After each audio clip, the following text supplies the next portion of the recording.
बात कही खिसियाबू नानू। ना हो विजय, ना खिसियम। आज 1 जनवरी है, आज काहे खिसियम? बोलो का कह के चाहता रहो? अरे कह तनी अपना पिछवा तनी देख, तहार पुरानका यारवा आइल बा, देखा ना पिछवा देख। कौन पुरान का यारवा हो विजय? लौकत नहीं खे, केने बावे हो? अरे उहे तहार पुरानका यारवा जौना के धोखा देले रहलू, विवेक पटेलवा आइल बा, हो दे पिछवा देखा ना तनी ध्यान से। अरे हो विजय, काहे एंगन भइल बा हो? अरे ओकरे से पूछा ना काहे एंगन भइल बावे।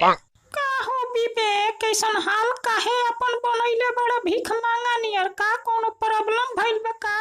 अरे हमार प्रॉब्लम का पूछा तारू, सारा माल त चूस गईलू। जबले माल पानी हमरा लगे रहे तबले लगे रहलू, अब त छोड़ के विजय के साथे बस गईलू। अब का हाल पूछले बाड़ू ये भीख मांगा के? अरे ऐसन काहे बोलता रहो? आव तू खा लो, आज नया साल हम मुर्गा भूजा तनी, आव जल्दी आव तू खा लो। ना ना, हम अपना दुश्मन के घर के ना खाएम। तू हमरा के बहुत बड़ा धोखा देले बाड़ू, अब तहरा पर विश्वास ना करम, कहीं जहरो खिया देबू तू। ये बड़ी अच्छी बात कही आप।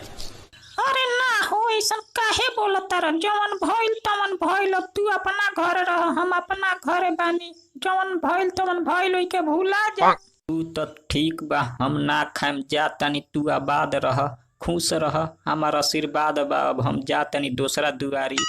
अच्छा ठीक बा, ना खइब तो मत खा, जा तू जा। हमनी के दोनों जना नया साल मना के खूब मस्ती करतानी सन, तू जा बस, इतना धन्यवाद।